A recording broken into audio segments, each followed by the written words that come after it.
صحت اور ایمان کا ایک خوبصورت امتزاج ہے۔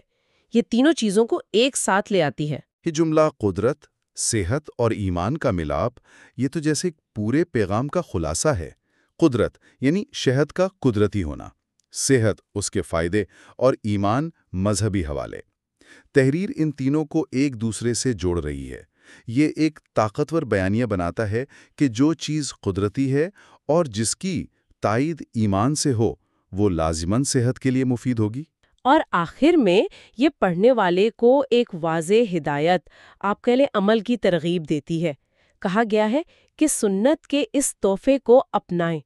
یہ بات بہت اہم ہے، کیونکہ یہ شہد کے استعمال کو صرف ذاتی صحت کا معاملہ نہیں رہنے دیتی۔ بالکل صحیح کہا آپ نے۔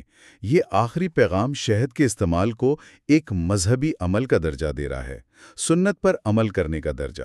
سنت سے مراد پیغمبر اسلام صلی اللہ علیہ وسلم کا طریقہ ہے۔ تو اس زاویے کے مطابق شہد استعمال کرنا صرف جسمانی طور پر فائدہ مند نہیں ہے، بلکہ یہ ایک قابل تعریف مذہبی رویہ بھی ہے۔ یہ پیغام ان لوگوں کے لیے خاص طور پر مؤثر ہو سکتا ہے جو اپنی زندگی کے ہر پہلو میں صحت سمیت اپنی مذہبی اقدار پر چلنا چاہتے ہیں۔ تو یہ صرف ہنی نہیں رہا، یہ سنت کا تحفہ بن گیا۔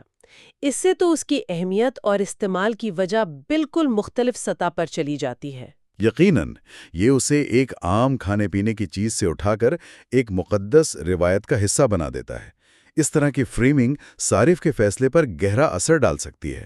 تو اس سب کا کیا مطلب ہے؟ اس مختصر سے اقتباس کا جائزہ لینے کے بعد ہم نے کیا اہم نکات سمجھے ہیں؟ خلاصہ یہ ہے کہ یہ تحریر شہد کو صرف ایک میٹھی چیز نہیں سمجھتی، یہ اسے قرآن اور حدیث کی روشنی میں ایک شفا قرار دیتی ہے۔ پھر یہ اس شفا کے عملی ثبوت کے طور پر کئی فائدے گنواتی ہے: توانائی، کھانسی زکام سے نجات، ہاضمے کی درستی اور جسمانی مضبوطی۔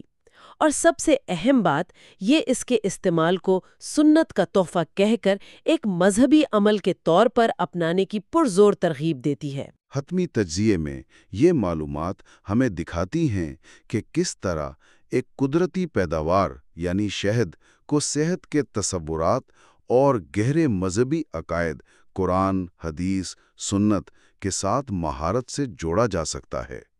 یہ تحریر بہت مؤثر انداز میں یہ بیانیہ قائم کرتی ہے کہ فطرت کی پیروی کرنا، صحت کا خیال رکھنا اور مذہبی ہدایات پر عمل کرنا یہ الگ الگ چیزیں نہیں ہیں، بلکہ ایک ہی مربوط نظام زندگی کا حصہ ہیں۔